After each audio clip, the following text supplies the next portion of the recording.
నేను గౌరవ పిసిసి అధ్యక్షుడి ఆదేశం మేరకు వారి దగ్గర రావడం జరిగింది.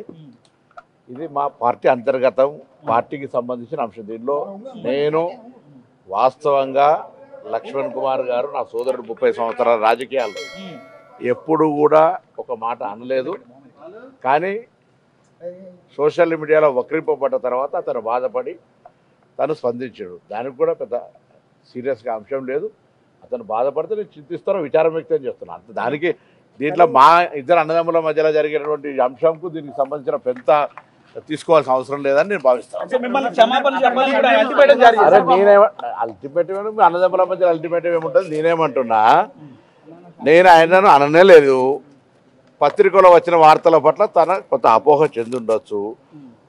తనకు మనసుకు ఎవరైనా అటువంటి ఆ స్థానంలో బాధ కలుగుతుంది.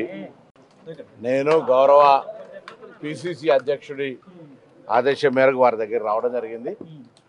ఇది మా పార్టీ అంతర్గతం, పార్టీకి సంబంధించిన అంశం. దీనిలో నేను వాస్తవంగా లక్ష్మణ్ కుమార్ గారు నా సోదరుడు 30 సంవత్సరాల రాజకీయాల్లో ఎప్పుడు కూడా ఒక మాట అనలేదు. కానీ సోషల్ మీడియాలో వక్రింపబడ్డ తర్వాత అతను బాధపడి తను స్పందించాడు. దానికి కూడా పెద్ద సీరియస్గా అంశం లేదు. అతను బాధపడితే నేను చింతిస్తానో విచారం వ్యక్తం చేస్తున్నాను అంత. దానికి దీంట్లో మా ఇద్దరు అన్నదమ్ముల మధ్యలో జరిగినటువంటి అంశంకు దీనికి సంబంధించిన పెద్ద తీసుకోవాల్సిన అవసరం లేదని నేను భావిస్తాను. అల్టిమేటివ్ అన్నదమ్ముల మధ్య అల్టిమేటివ్ ఏముంటుంది? నేనేమంటున్నా, నేను ఆయనను అననే లేదు. పత్రికలో వచ్చిన వార్తల పట్ల తన కొంత అపోహ చెంది ఉండొచ్చు.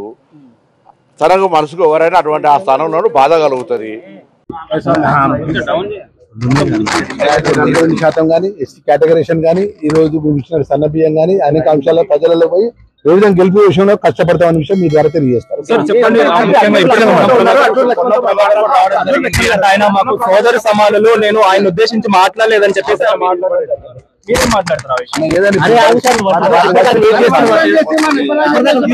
మామూలుగా మిమ్మల్ని ఉద్దేశించి మాట్లాడారని చెప్పేసి మీకు సంబంధించి మీరు మాట్లాడడం జరిగింది. కానీ ఆయన మాత్రం నేను మిమ్మల్ని ఉద్దేశించి మాట్లాడలేదు, ఆయన నాకు సోదరు సమానులు అని చెప్పేసి కూడా ఆయన మాట్లాడడం జరిగింది. ఒకవేళ మీరు బాధపడితే మాత్రం చింతిస్తున్నాను.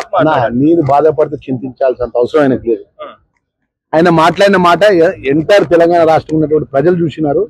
మీడియా మిత్రుల సాక్ష్యం. భారతదేశంలో ఇవాళ జ్యుడిషియల్ పరంగా మీడియాలో ఎంత శక్తివంతమైంది. ఆ శక్తివంతమైన మీడియా మిత్రుల యొక్క సమక్షంలో పడితే, మీడియా సమావేశం సమక్షంలో పడి కెమెరాల ముందు మాట్లాడినటువంటి మాటకు ఇక ఆ మాటను నేను పొరపాట్ల మాట్లాడిన మాట అనాల్సిన పోయి ఇక ఆయన చింతిస్తుంటే నేను బాధపడుతున్నా అంటే ఆయన విజ్ఞత గురి పెడతాను. 40% కానీ ఎస్టీ కేటగరేషన్ కానీ ఈ రోజు ఇచ్చిన సన్నబియ్యం కానీ అనేక అంశాల ప్రజలలో పోయి ఏ విధంగా గెలుపు విషయంలో కష్టపడతామన్న విషయం మీ ద్వారా తెలియజేస్తారు. ఆయన మాకు సోదరు సమానులు, నేను ఆయన ఉద్దేశించి మాట్లాడలేదని చెప్పేసి